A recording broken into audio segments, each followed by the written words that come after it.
Was there anyone actually in the IPL, the recent IPL, who actually surprised you and you were like, wow, this is a man for the future? Oh, Abhishek Sharma. He's got one of the most beautiful bat swings that you'll see. His ability to play spin in the power play complemented Travis Head really well. So teams would try and buy an over of off spin first up against Travis Head, and Abhishek said, I'm having none of that. And they'd smack that. Yes, they fell short at the final hurdle in the final, but overall they played such an entertaining brand of cricket that it's hard not to enjoy that kind of play, even though there were some bowlers going around the park quite regularly. Cricket Diary with RJ Yuvi. Only on Radio City. Welcome to a brand new episode of Cricket Diaries with RJ Yuvi. I've got with me probably the most nicest man in the Australian teams. He's one of the nicest men, Aaron Finch. Aaron, welcome to Cricket Diaries with Yuvi. All right, legends. What is the word legend? Playing amongst a lot of old friends probably, and then the beautiful setting in England. How does it feel like? It's great. To be back around the change room is probably the one thing that all players miss the most once they retire. I think you get your fix of seeing big crowds and watching big matches in front of big crowds, but the one thing you can never replicate is the change room environment, and being back around an Australian team is so special. To play with people that I grew up watching and then had the opportunity to play with, now it's really special, and I mean it's so much fun. I've seen you bat all these games that you've played from the crowd, and I always thought, why would he go back to the Australian team again? No. You've been scoring runs, scoring good runs. Not even for a minute do you think that, probably let me give it a try? Not for 1 second. Okay. No, the young kids coming through the game at the moment who have all grown up learning T20 from when they first get involved in cricket there's some serious talent in the world, and they don't need me to be holding up a line for them. There's some amazing young players around the world. I mean, if you look at Australia, Jake Fraser-McGurk, he's been brilliant for Delhi and for the Melbourne Renegades, and he'll get his opportunity more for Australia now. I mean, Abhishek Sharma in his second game for India getting 100 against Zimbabwe is really special. So to watch these young kids up close is so good. The cricket is about to go to a new level again. Wow. And can we expect a T10 or a T6 in the new level probably in the coming years? What do you reckon? Well, I think for bowlers, they would enjoy that because they don't have to bowl to these brutal young batters. So they'll be hit for 20 runs per over then? Yeah. I mean, the standard of cricket, particularly the batters at the moment, is unbelievable. I mean, Yashasvi Jaiswal, he's unbelievable to watch him play. I mean, seeing him walk into an environment like IPL and dominate the way that he did is so good. Abhishek Sharma last IPL season was brutal on oppositions as well. Jake Fraser-McGurk. These kids they're a different level to what I was able to play at, but also now. Was there anyone actually in the IPL, the recent IPL, who actually surprised you and you were like, wow, this is a man for the future? Oh, Abhishek Sharma. He's got one of the most beautiful bat swings that you'll see. His ability to play spin in the power play complemented Travis Head really well. So teams would try and buy an over of off spin first up against Travis Head, and Abhishek said, I'm having none of that.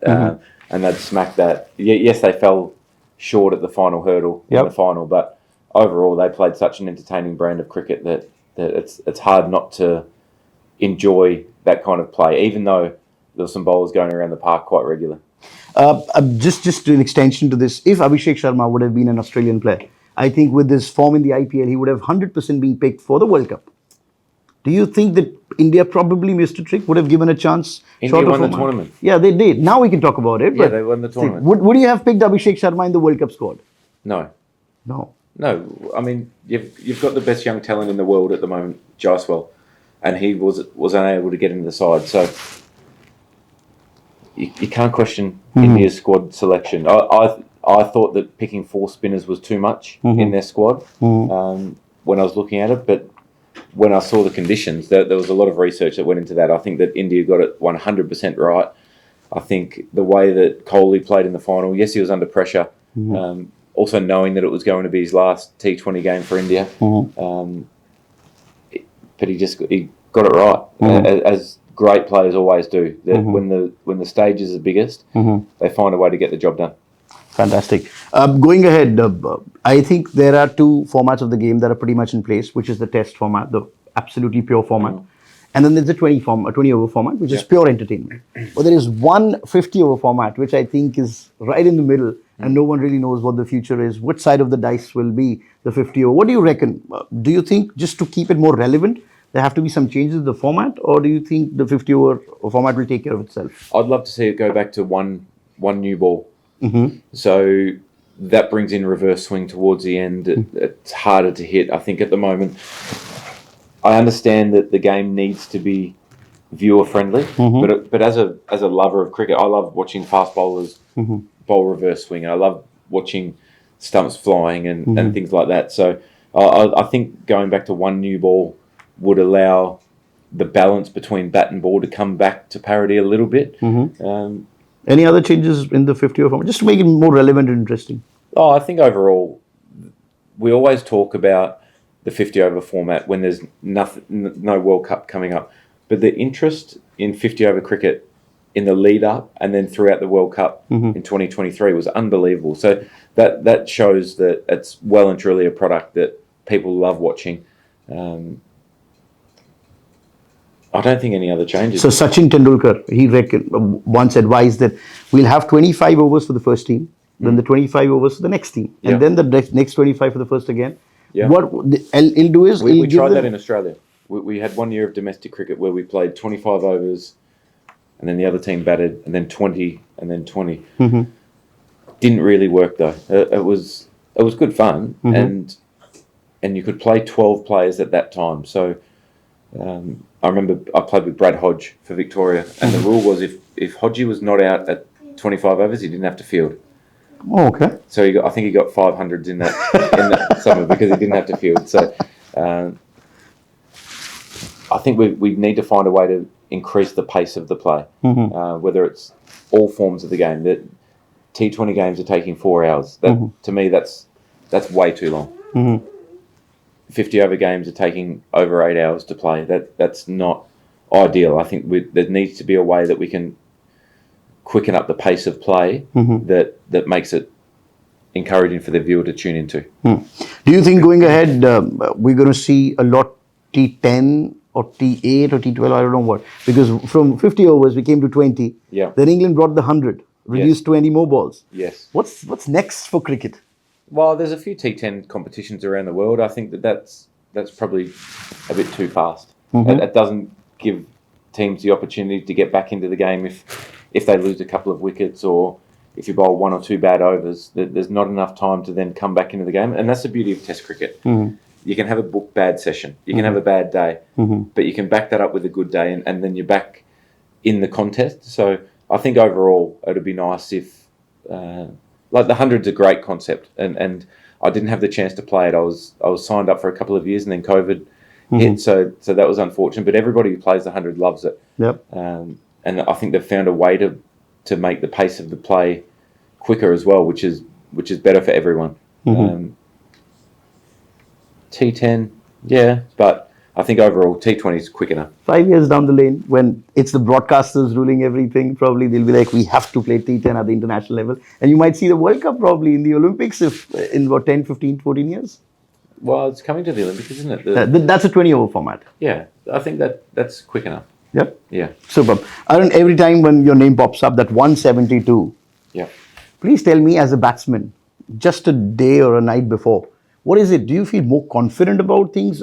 Or when you're batting, the first ball that you hit, you're in for a big score? What is the difference when you have that sort of a score to your name? It's a good question. There's just something, you just get a feeling that today is your day. And I mean, in that innings, there was something there was a shot that I mishit early that just got over a fielder. And then you think, wow, maybe today's the day. So yeah, it's a good feeling when you walk out to bat and you feel as though you're seeing the ball well, you're moving well, you're hitting gaps. That's pretty cool. Fantastic. Again, World Cup I think, okay, let me give you this choice. A World Cup winning squad, the Australian squad, or winning the Ashes. What will you keep in your pocket forever? I think World Cups because they're so hard to win, and Not for Australia. no, we've won a lot. I don't doubt that. But the ability to play cricket over the course of what was the 50 over World Cup, 2 months almost, Yeah. 7 weeks, to play every different country and win a World Cup is so difficult because you go from ground to ground. Australia played 10 games and 9 different venues, I think. So to be able to adapt to the venue, to be able to adapt to different opposition day in, day out is such a unique thing. You play in a bilateral series and you can get comfortable with an attack that you're facing or a batter that you're bowling to, and you can just get in a nice rhythm. But when you have to change every single game, that takes a little bit of practice to get used to, and it's a good skill. Australia have found a way to do that really well. I mean, Test cricket for me is still the ultimate, but I think winning a World Cup is so special because you're just changing opposition all the time. And I'm sure when you were asked to be the captain of the Australian team, of course, it's a very surreal feeling. Do you remember the moment? Were you expecting that the captaincy would come to you? How was that a course of a week or a couple of days probably when captaincy came to you? I don't remember the time when it happened. I remember the time that I got flicked as captain of the Australian team. It was 2016 World Cup. So I was captaining Australia in the T20 format leading up to that. And I got a phone call from Rod Marsh saying, you're in the squad for the T20 World Cup. Wow. I thought, that's a strange call because I'm the captain. And he said, oh, by the way, you're not captain either. We've sacked you as captain. So I remember that. I don't remember anything. Where would they sack you? It's a good question. I'm not... 2016. You probably can now ask them that they've retired. Why did you sack me back in the day? Yeah, it was strange at the time, but it was a T20 World Cup in India, and so I remember that, but I don't remember the lead up to being captain again or the first time. It's one of the things that you're very grateful for the opportunity to be able to lead a country like Australia, to lead a group of players like the Australian cricket team is really special though. Probably it takes, because you've been a captain and a batter both, so understand the pressure of both the things. Does not being a captain give you a little flair when you go out to bat? No, I think it gives you a little bit more when you are captain because you want to lead by example. You want to be really leading from the front, and we've seen that with Rohit Sharma, 50 over World Cup. He said that we want to play aggressive cricket. We want to play cricket that is entertaining and take the game on, and he led by example at the top. The hardest thing is when you're not performing as a batsman, but you're still leading the team. I feel as though I captained my best when I wasn't scoring runs because you're actually in tune with everything else that's happening around the place. And I mean, captaincy is not easy. I think Brett Lee said to me after the first game, he said, no, I didn't understand. Do you get sleepless nights as a captain? Not as a captain, I didn't. As a batter, I did, but not as a captain. I mean, not sleepless. It was one of the things that I loved about the captaincy side of things was the planning and preparing for games and your tactics for opposition. I love that part of it. I mean, on the field, there's only so much you can do. Whether you have fine leg up or long on back, it's all... That all looks after itself pretty much, or who bowls this over. There's times when you have to make some tough calls in the middle, but I love the planning and preparing around games more than anything. Aaron, it doesn't happen quite often that Australia don't make it to the top 4 of a tournament. How was your reaction when they couldn't make it to the top 4? Yeah, I was surprised. Well, actually, I wasn't surprised because seeing the group that Australia were in for the Super 8s, they obviously had Afghanistan, Bangladesh and India. So I think if Bangladesh chose any wicket in the world that they could play Australia on, it would have been the St Vincent wicket. That was spin friendly. It was up and down. It gave them a real opportunity. So T20 World Cups, they're so hard to win, and especially in a format like the previous World Cups when it was, I think, 12 teams straight down to 4, and then you go this one with the Super 8s as another layer. But you still have to play flawless cricket right throughout. I think where the ICC probably could have got it slightly different was some kind of carryover, whether it was net run rate, whether it was 1 point to the team who tops the group. I think that there was no advantage whatsoever for finishing top of your group. So maybe that's something to look at for next time. But overall, Australia, they were just short of the mark when it mattered. Their fielding was really poor right throughout, which is something that you don't associate with Australia. Yep. A quick fire, and we end this off. Who would you hit a six at the last ball to win a match, if you're given a choice? Who would I hit a six off? To finish the match with a last ball six. Who am I facing? Yeah. Glenn Maxwell. Okay. Who is always dancing and singing in the dressing room, the Aussie dressing room? David Warner, always. Does he choose the music for the dressing room? No. Who chooses the music? Mitchell Marsh. Oh, superb. Who would you think can make a great YouTuber? Well, there's a couple of different ones that come to mind. I think you've got, obviously, David Warner's made a TikTok. Made a good TikTok career. Glenn Maxwell, he's somebody who enjoys the filming side, but Ashton Agar is one person I think would make a very good YouTuber. But it wouldn't be about cricket; it'd be about life, and he's a very deep thinker of things. So that'd be one that I'd watch. Who would enter the bus last always? Marcus Stoinis. 1 second before time is up, he'll be there. The best haircut in the Aussie dressing room? Best haircut? Everyone's quite plain, aren't they? Quite boring. In that regard, yeah. Yeah, it's quite boring. Who would you challenge for a 100-meter race? No one. I don't think my hamstrings can cope with that anymore. Someone. 100 metres? Travis Head. Final question then. A person you think can still make it back to the Australian team?